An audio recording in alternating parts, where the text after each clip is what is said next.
இந்த வீடியோவில் நீங்கள் பார்த்துருக்கிறது பார்த்தீங்கன்னா ஒரு ஒன் யூஸ் பேட்ரி. நம்ம ரிமோட்டு, வெயிட் மிஷின், அப்புறம் குழந்தைகளோட டாய்ஸ்க்கு எல்லாமே பார்த்தீங்கன்னா டாய்ஸு ரிமோட்டெல்லாம் புதுசாக நீங்கள் வாங்கினீங்க அப்படின்னா கூட இந்த மாதிரி பேட்டரி தான் கொடுப்பாங்க.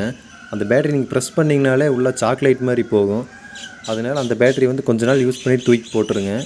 நல்ல பேட்டரியாக லோக்கலில் எவ்ரிடே இருக்குது அந்த மாதிரி பேட்டரி வாங்கி யூஸ் பண்ணி பாருங்கள். அது வந்து நீங்கள் அந்த பேட்டரி கூட வர்ற பேட்டரி அதிகமாக நீங்கள் யூஸ் பண்ணும்போது அது ஒழுகிருச்சு அப்படின்னா உங்களோட அந்த நீங்கள் யூஸ் பண்ணுற பொருள் அந்த ஸ்ப்ரிங்கு அது ஃபுல்லாக பார்த்தீங்கன்னா அரிச்சு ஃபுல்லாக தின்றும். அந்த போர்டு ஃபுல்லாக வேஸ்ட்டாக போயிடும்.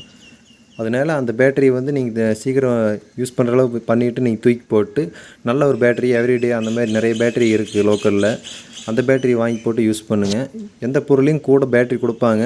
அந்த பேட்டரி வந்து நீங்கள் யூஸ் பண்ண வேண்டாம். அது ஃபுல்லாக லீக் ஆகி வந்துடும். நீங்கள் குவாலிட்டியான பேட்டரியை வாங்கி போட்டு யூஸ் பண்ணிக்கங்க. அதில் பார்த்தீங்கனாலே பேக் சைடில் பார்த்தீங்கன்னா ஒரு பேட்டரி டேட்டே போட்டிருப்பாங்க, மேனுஃபேக்சரிங் டேட்டு.